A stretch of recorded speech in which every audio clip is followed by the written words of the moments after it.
నమస్కారం. మొత్తానికి ఆంధ్రప్రదేశ్ ఏర్పడిన తర్వాత ఆంధ్ర రాష్ట్రానికి కారణమైనటువంటి అమరజీవి పొట్టి శ్రీరాములకు సంబంధించి ఇన్నాళ్ళకి ఆయన ఒక విగ్రహం అద్భుతంగా స్టాచ్యూ ఆఫ్ సాక్రిఫైస్ అమరజీవి పొట్టి శ్రీరాములు గారి యొక్క విగ్రహం ఈరోజు క్యాపిటల్ మన ఆంధ్రప్రదేశ్ క్యాపిటల్ అమరావతి అక్కడ నెలకొల్పారు.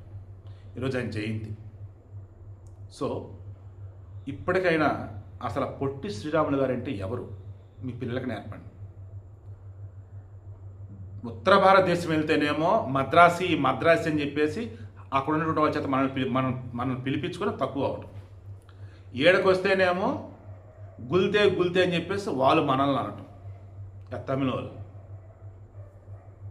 ఇటువంటి దౌర్భాగ్యం మాకెందుకు? తెలుగు మాట్లాడేందుకు ప్రత్యేక రాష్ట్రం కావాలని నిరసన దీక్ష చేపట్టి ఆమర నిరాహార దీక్ష అమరుడైనాడు మన పొట్టి శ్రీరాములు, అమరజీవి పొట్టి శ్రీరాములు, నెల్లూరు బిడ్డ. బులుసు సామూర్తి గారి ఇంట్లో అనుకుంటే చేసింది నిరాహార దీక్ష చెన్నైలో. ఆయన వాళ్ళే భాషా ప్రయుక్త రాష్ట్రాలు భారతదేశంలో ఏర్పడ్డాయి. మొట్టమొదటిది మన ఆంధ్ర రాష్ట్రం. ఆ తర్వాత 1950 వచ్చేసరికి ఏమో ఇక ఆల్మోస్ట్ ఇంకన్నీ అవేలో చాలా రాష్ట్రాలు ఏర్పడిపోయాయి.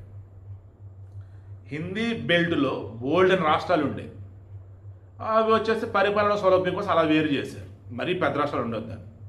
గుజరాతీకి సంబంధించి గుజరాత్, మన మహారాష్ట్ర సంబంధించి మరాఠీ, కన్నడం సంబంధించి కర్ణాటక, కేంద్రపాలిత ప్రాంతం ఉంది. ఆ తర్వాత రాష్ట్రంగా మారిపోయింది. అప్పటి వచ్చేసి పోర్చుగీస్ వాళ్ళ ఇదిలోనే ఉన్నట్టుంది అది.